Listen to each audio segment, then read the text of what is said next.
In this module, we will take a quick look at the different sources of information you can turn to in order to get the information you need. We first discussed primary data sources, and in a later module, we will review secondary data sources. In general, there are two types of data, primary and secondary. Primary data are those that are collected by the researcher from primary sources, that is, human respondents. Secondary data are those that have been previously collected by someone else, such as a commercial research supplier or a government agency. Clearly, primary data will be more useful because they are tailored to precisely meet the researcher's needs. At the same time, they are also much more expensive to collect. For example, if the researcher wants to determine how consumers will react to a proposed new product, he or she can collect primary data by conducting a focus group or a survey of the target market. Of course, this will be relatively expensive and time-consuming. Primary data can be divided into two types, qualitative and quantitative. The two are completely different, and it's important that you understand the distinction between them and when they're used. Qualitative data or research consists of rich and detailed information about a small sample of people. The sample is selected not randomly but based on convenience, and it's low cost, though it's not projectable to the population from which the sample is drawn, because it's not a random sample. Therefore, you can learn a lot about a small group of people through qualitative research, but you can't project the findings to the population at large. Quantitative data, on the other hand, is based on large random samples and representative samples of consumers.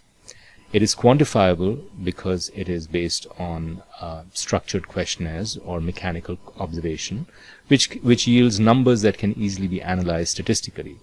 And because of the large representative samples, it is conclusive information. That is, you can use the findings to project it to the population from which the sample is drawn. On the downside, quantitative data is extremely expensive and is generally inflexible in the sense that once the survey is launched or once the data collection effort has started, it is really impossible to change the questions that you're asking. So what are some of the common uses of qualitative information? Well, one of the most common uses is to help design a quantitative study. So when you are conducting a quantitative study, such as a survey, you need to have very clearly defined product attributes. You need to know what the product benefits are. You need to know how people use the product, and so on. And all this can come from qualitative research that you conduct before designing the survey. You can also learn how people talk about these products and attributes, the particular language that consumers use, which often is very different from the language that we think they use or the language that manufacturers might use. So you can use this qualitative research to develop appropriate wording of questions in a survey.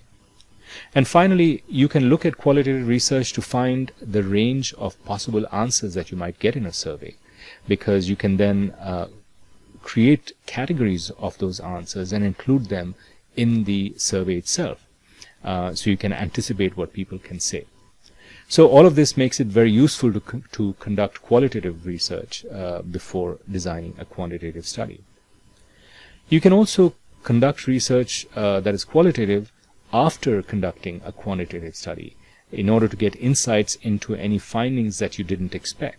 So for example, if you run a survey and you find that in the survey people mentioned a particular use of the product that you had totally not expected or thought about, you could run a focus group or do some other qualitative research after the survey to figure out exactly what this use is, or how people are actually using this, or how important it is.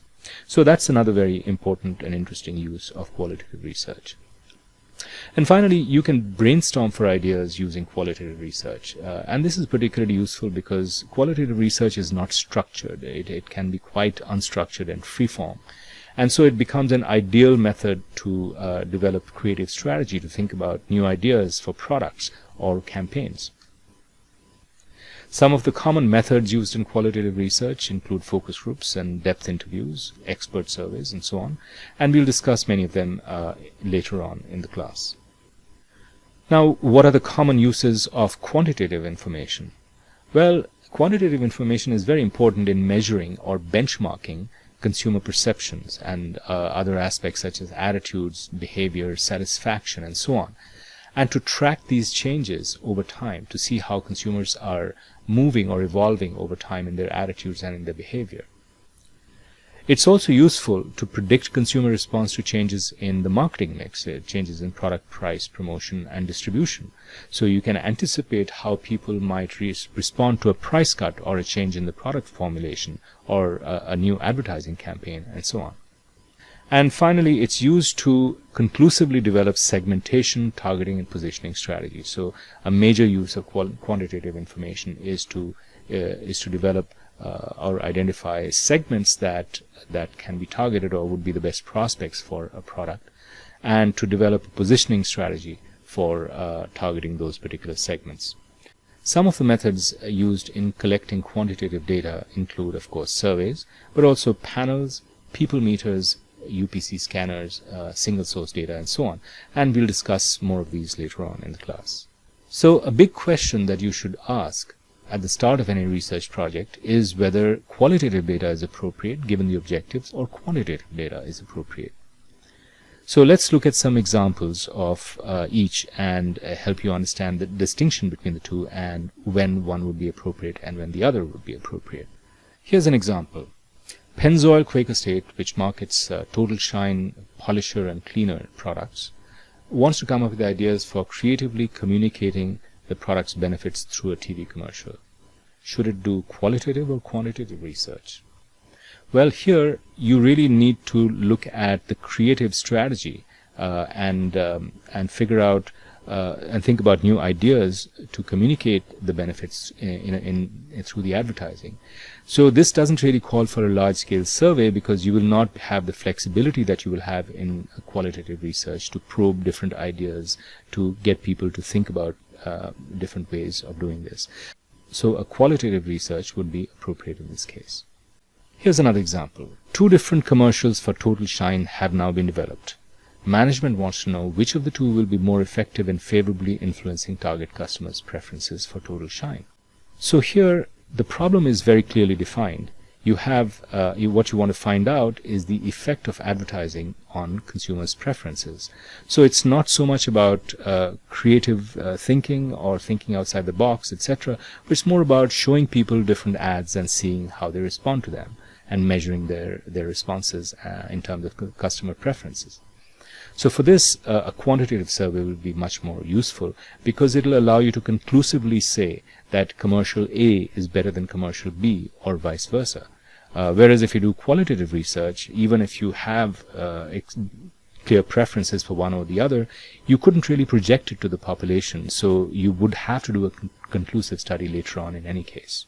So now for the remaining questions, please think about these and we will discuss them in class.